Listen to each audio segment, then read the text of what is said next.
ചേറ്റടിയിൽ നമുക്കിന്നൊരു വീടിനെ പരിചയപ്പെട്ടാലോ?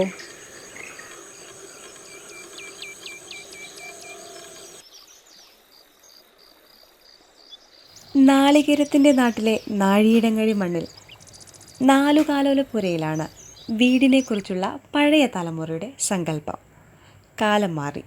മരുഭൂമിയിലെ അധ്വാനം കെട്ടിടങ്ങളായി ഈ മണ്ണിൽ മുളച്ചു പൊന്തി. അതിനുള്ളിലിരുന്ന് ഒരു തലമുറ ലോകം കണ്ടു. പിന്നീട് വാസ്തുവിദ്യയുടെയും എഞ്ചിനീയറിങ്ങിൻ്റെയും സാധ്യതകൾ പ്രയോജനപ്പെടുത്തി. പഴമയും പുതുമയും ഇടകലർത്തിയ ആധുനിക നിർമ്മിതികൾക്ക് മലയാളി തറക്കല്ലിട്ടു. കെട്ടിലും മട്ടിലും കേവലം വാസസ്ഥലം എന്നതിലുപരി ഉടമസ്ഥരുടെ അഭിരുചിയും സൗന്ദര്യബോധവും കൂടി വെളിവാക്കുന്നവയായി വീടുകൾ. ഇന്ന് വീട് നമ്മുടെ വ്യക്തിത്വത്തിൻ്റെ കൂടി ഭാഗമാണ്. അത്തരമൊരു വീട് നമുക്ക് പരിചയപ്പെടാം.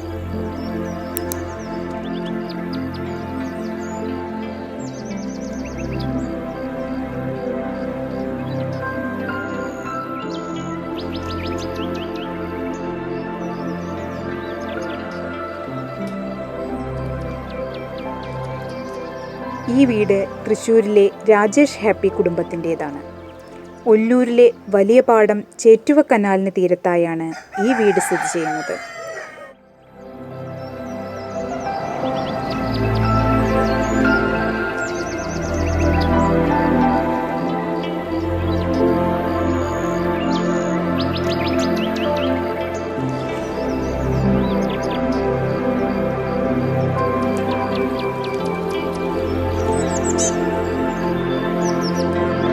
സ്കെയിൽ ആൻഡ് പെൻസിൽ ഉടമ ആർക്കിടെക്ടർമാരായ ദീപക്കും അദ്ദേഹത്തിൻ്റെ ഭാര്യ ദിവ്യയും ചേർന്നാണ് ഈ സ്വപ്ന വീട് രൂപകൽപ്പന ചെയ്തിരിക്കുന്നത്.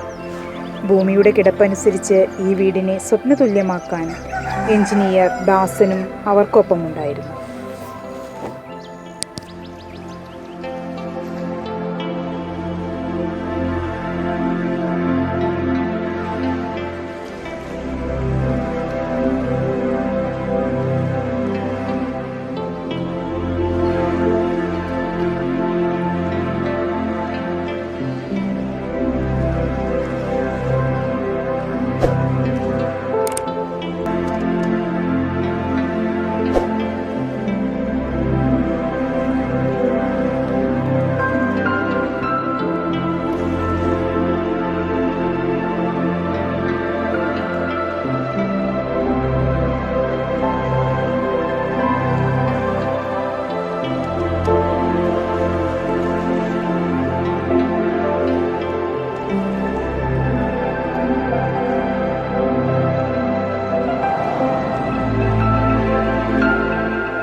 രാജേഷേട്ടാ, നമ്മളിപ്പോ വീട്ടിലിരുന്നു ഇതിനുള്ള സ്വപ്നങ്ങൾ നമ്മൾ വീടിനെ പറ്റിയുള്ള ഒരു ആലോചനയൊക്കെ തുടങ്ങിയത് എപ്പോഴാണ്? നമ്മൾ എപ്പോഴാണ് ഈ സ്ഥലം വാങ്ങിയത്?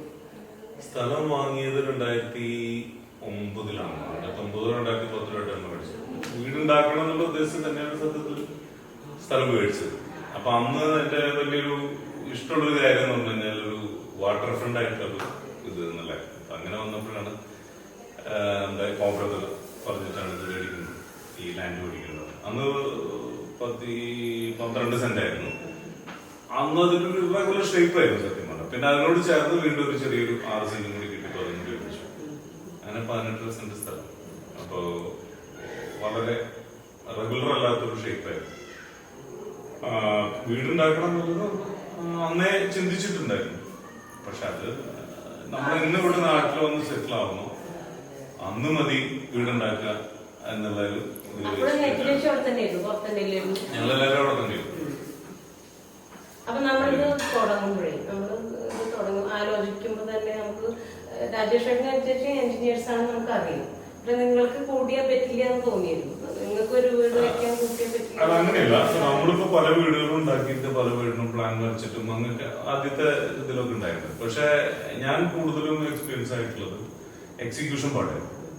അപ്പൊ എക്സിക്യൂട്ട് ചെയ്യുന്നതും ഡിസൈൻ ചെയ്യുന്നതും രണ്ടും രണ്ടാണ്. ക്രിയേറ്റ് ചെയ്യുന്നതും അതിന് എക്സിക്യൂട്ട് ചെയ്യുന്നതും ഡിഫറെന്റ്.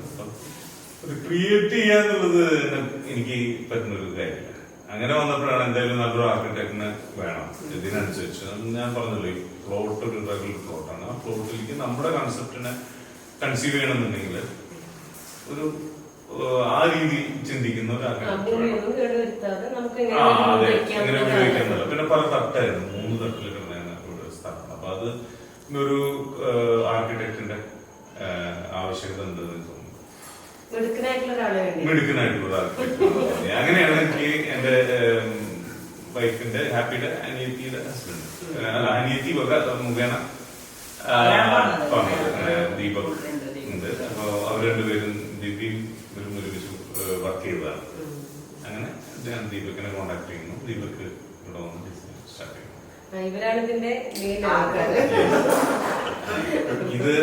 അത് നമ്മൾ പറഞ്ഞു കൊടുത്തത്, എനിക്ക് തോന്നുന്നു ആ പറഞ്ഞു കൊടുത്തത് കറക്റ്റ് ആയിട്ട് ദീപക് കൺസീവ് ചെയ്തിട്ടുണ്ട്. കാരണം എന്താ വെച്ചാല് അതൊരു വലിയൊരു പ്ലസ് ഒരു പ്ലാൻ വരച്ചിട്ട് കുറെ പ്രാവശ്യം ചേഞ്ച് ചെയ്യേണ്ട അങ്ങനെ ഒരു ആവശ്യം ചെറിയ ചേഞ്ചസ്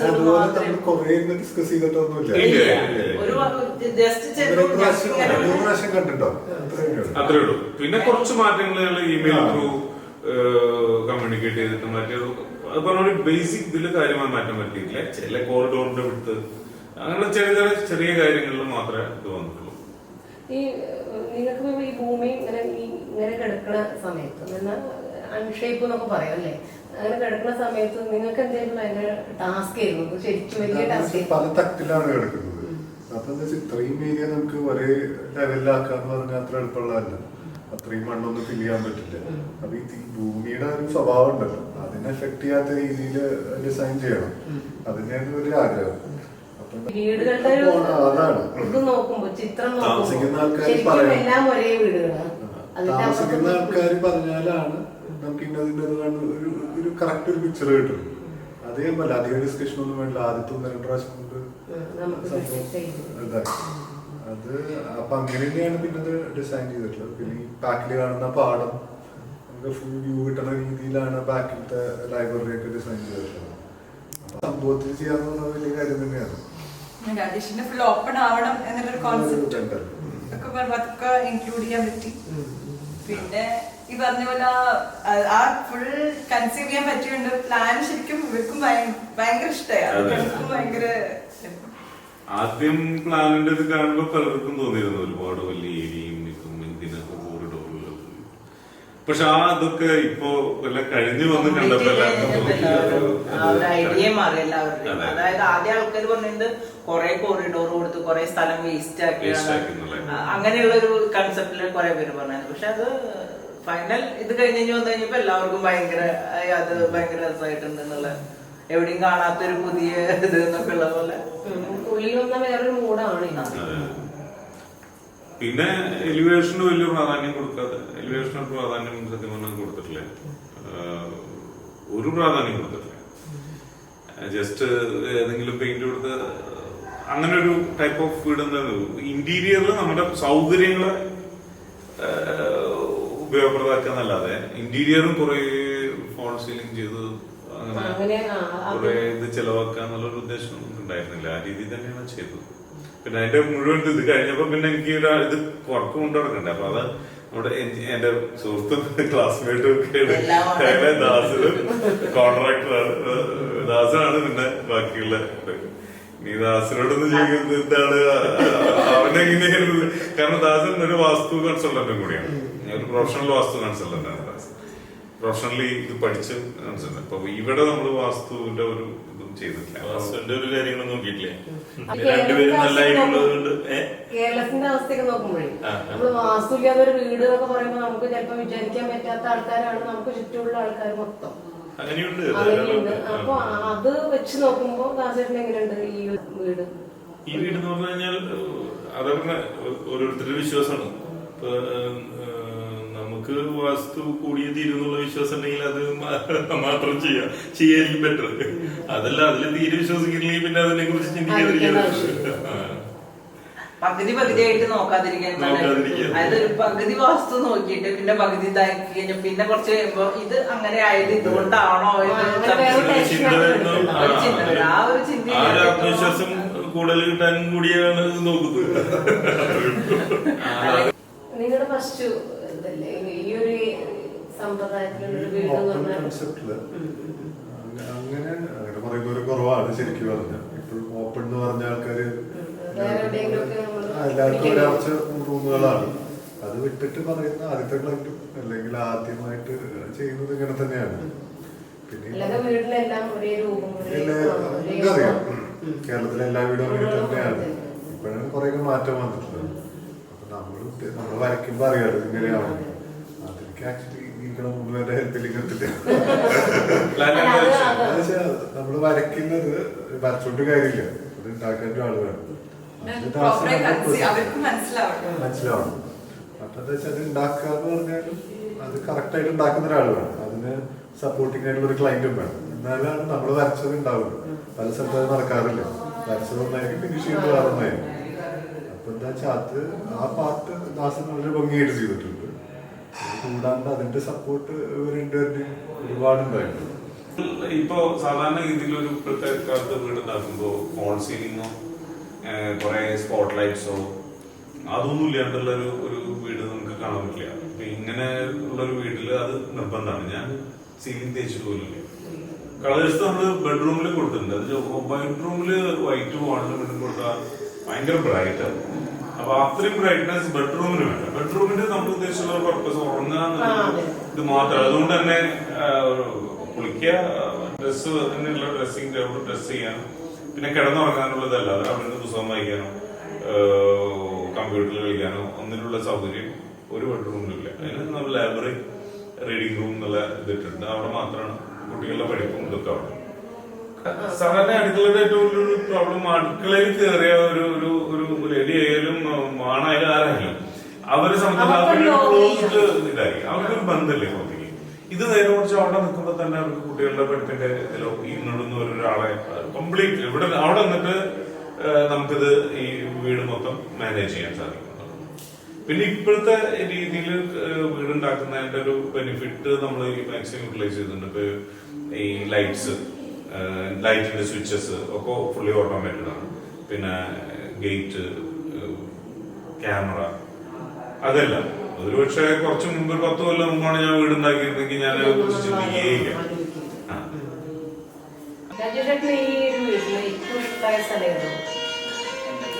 എനിക്ക് ഈ വീട്ടിൽ ഇരിക്കാൻ ഇഷ്ടമുള്ള സ്ഥലം എന്റെ ബാക്ക് സൈഡിലെ ആ ഒരു പാടാണ്.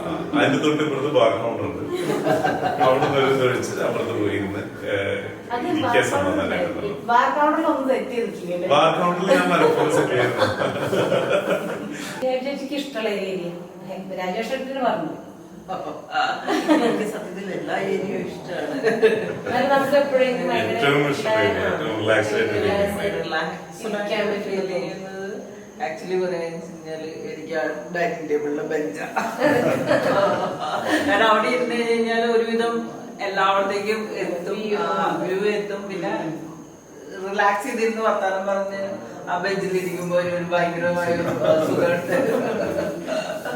കാലൊക്കെ ഒന്ന് കയറ്റി വെച്ച് ഇരുന്ന് നമുക്ക് ശരിക്കും ഇങ്ങനെ പണ്ട്, അതായത് എന്റെ അച്ഛന്റെ തറവാട്ടിലൊക്കെ പണ്ട് ബെഞ്ചും ഡെസ്കുമായിരുന്നു ഊണ് കഴിക്കാൻ.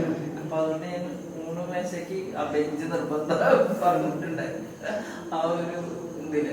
പക്ഷെ അവിടെ ഇരുന്നിട്ട് നമ്മൾ നോക്കുമ്പോൾ എനിക്ക് ശരിക്കും ഞാൻ മിക്കവാറും എനിക്ക് തോന്നുന്നത് ഏറ്റവും കൂടുതൽ സമയം ഞാൻ സ്പെൻഡ് ചെയ്യുന്നതും ആ ബെഞ്ചിലാണ്. മഴ ഉള്ളിലേക്ക് വരുന്ന രീതിയിലുള്ളൊരു മറ്റൊരു ഇല്ല. ഞാൻ ആദ്യമേ അതായത് ഈ പറഞ്ഞ നടുമുറ്റം പോലുള്ള അത് വലിയ പണിയാണ് സത്യം പറഞ്ഞാൽ. ഉള്ളിലേക്ക് മഴ വരുത്തുന്നതിന് പകരം ഉള്ളിൽ കുറച്ച് പച്ചപ്പ് ഉണ്ടാവുക എന്നുള്ളതായിരുന്നു ഇതായത്. ഉള്ളിൽ എന്തായാലും കുറച്ച് ഗ്രീൻ വേണം. വീടിന്റെ ഉള്ളിൽ കയറി ആ ഗ്രീനാണ് ഈ വീട്ടിൽ ഗ്രീനും ഈ ലൈറ്റും ആണ് ഇതിന്റെ ഡെക്കറേഷൻ. പൂജാമുറി വേണ്ട എന്ന് വെച്ചിരുന്നു. അങ്ങനെ ഒരു ഇത് വേണ്ടെന്ന് വെച്ചിട്ട് തന്നെ മാറ്റി. ട്രഡീഷണൽ മനഃപൂർവ്വം ഒഴിവാക്കണല്ല, അത് വേണ്ടാന്ന് തോന്നുന്നോണ്ട് ഒഴിവാക്കി നിർത്താം. അല്ലാതെ അത് ഒഴിവാക്കാൻ വേണ്ടി ഒഴിവാക്കാം. നിങ്ങൾക്ക് അനുസരിച്ച് പോകുമ്പോ നമുക്ക് സൗകര്യത്തിനാണ് പ്രാധാന്യം, മറ്റുള്ള ഇതിനല്ല. ഒരു ട്രഡീഷണൽ ആയിട്ടുള്ള കാര്യങ്ങളെക്കാൾ കൂടുതൽ നമ്മൾ സൗകര്യമായിരിക്കണം. നമുക്ക് ജീവിക്കാനുള്ള വീടല്ലേ, മറ്റുള്ളവർക്ക് ജീവിക്കാനുള്ളതല്ലോ നമ്മുടെ സൗകര്യം. അപ്പൊ ഹെബി ചേച്ചിന്റെ അധ്യക്ഷന് ഭയങ്കര സൗകര്യപ്രദമായിട്ടുള്ള വീട്ടില് ഭയങ്കര രസമായിട്ട് തന്നെ ജീവിക്കട്ടെ.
സാറ്റർഡേയുടെ ഇന്നത്തെ വീഡിയോ അവസാനിച്ചിരിക്കുന്നു.